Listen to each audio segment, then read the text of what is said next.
All right, everyone, this is the key for video modeling scenario number 4, Harry, which is Harry's situation.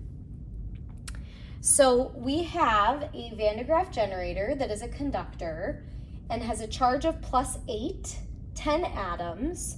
So that means it's going to have 10 protons and 2 electrons, so that we're left with a charge of +8. Because it's a conductor, you can see that those neutral atoms are spread out from one another, that the charged atoms are kind of all over the place, unlike an insulator where there's lots of charges close to each other. We also have a person that's standing on an insulated block.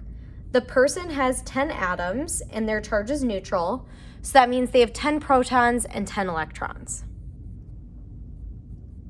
So we are given that the conductor, this Van de Graaff generator, has a charge of +8. And we know the person is neutral. That means that the electrons in the person are going to be attracted to the exposed protons in the Van de Graaff generator. Some helpful information about the interaction is that the person touches the Van de Graaff generator and that they are relatively the same size. They both have 10 atoms. And while the student is standing, they are not connected to the ground because there's this insulated block that is blocking them from the ground. So they are not able to access the ground's infinite source of electrons and protons. The person can't get those because the insulated block is in between them. So that means the person is relatively the same size as the Van de Graaff generator.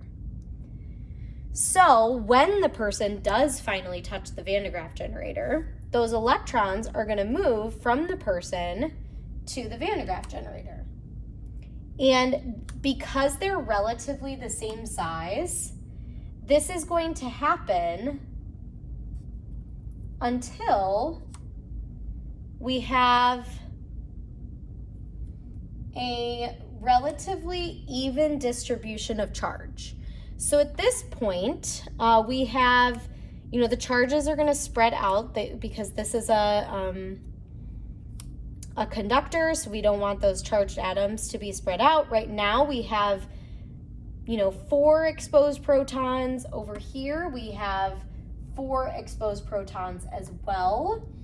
And so those are not going to want to move anymore because one more electron over here would mean that there is extra exposed protons over here.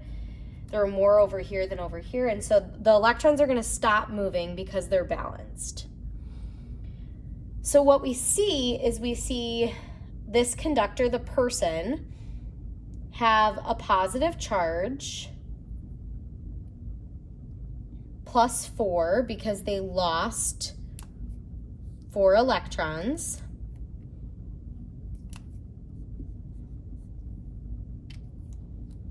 And those neutral atoms are going to spread out, those charged atoms are going to spread out. So we have a proton here, an exposed proton here, here. On the Van de Graaff generator, we have an exposed proton here. So they're spread out from one another because, and maybe this one will go right here, those charged atoms are spread out from one another because it's a conductor, so they don't want to all be close to each other. This Van de Graaff generator gained 4 electrons, so now it has a charge of +4 as well. And to answer the claim, which is when the student does this, their hair will. And we know the student now has a positive charge, which means all of their hair also has a positive charge. Their hairs are all positive, and like charges repel, so those hairs are going to repel one another, and they're going to stand up. So the hair will stand up. That is the answer to the claim.